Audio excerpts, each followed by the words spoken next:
laser rule sa eleksyon kung ang nanalong kandidato ay na-disqualifika. Paliwanag ni Comelec Chairman George Garcia, marami silang kailangan malinawan sa nasabing desisyon. Gusto rin natin liwanagin yung bago pa mag-eleksyon, ano effect pagkatapos ng eleksyon, yung ba yung effect. Kasi magkakaiba yung epekto kasi bago mag-eleksyon at saka pagkatapos ng eleksyon. At saka may epekto po kasi yan sa ibang rules namin dito sa Comelec, katulad ng mga pono o issue ng pagpapay ng mga petition for go warrant to.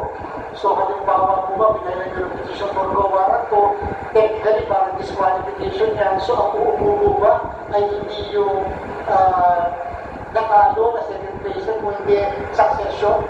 So dapat po ba, sino po nagpapay? So ibig sabihin, paano po magpapay yung natalo kung makakaampo ba na ay hindi siya?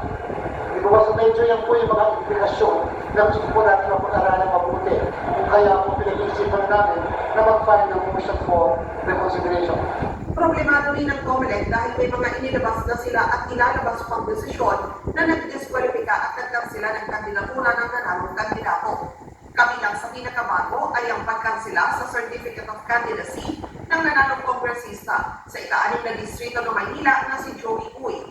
Sa desisyon ng Second Division ng Comelec, ang idineklarang panalo ay ang second placer na si Benny Abante. Isa pa rito ay ang disqualification naman ng Comelec Anban kay Mayor-elect Auston Anarna ng Silang Cavite.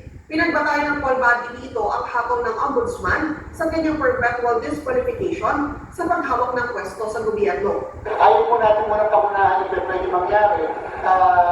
But take note, lalo na po sa mga national position at local position din, June 30 ang cut-off, meaning June 30 mawawala ng jurisdiction ng Comelec, lalo na kapag national position.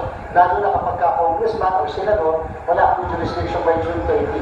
Hindi ko po alam kung ano ang sasapitin ng mga kaso na banggit, lalo pa kung ang posisyon ay congressional position bago mag-June 30. Kalaki po na implikasyon po kasi talaga nito.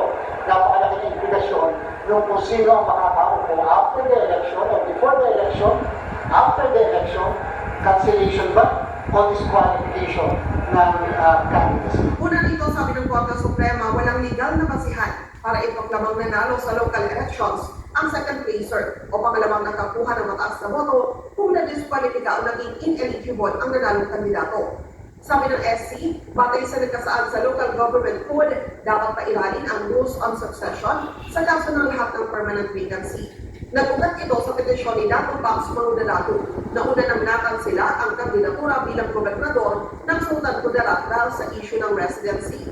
Kinatigan naman ng SC ang desisyon ng Comelec laban kay Mangudalato, pero ang sabi ng SC, ang dapat pumalit sa kanya ay ang nanalong vice-gobernador. Mario ng Villar Moratillo para sa mata ng Agila. Matapa, matapa, matapa. Sa iba pang balita, binisita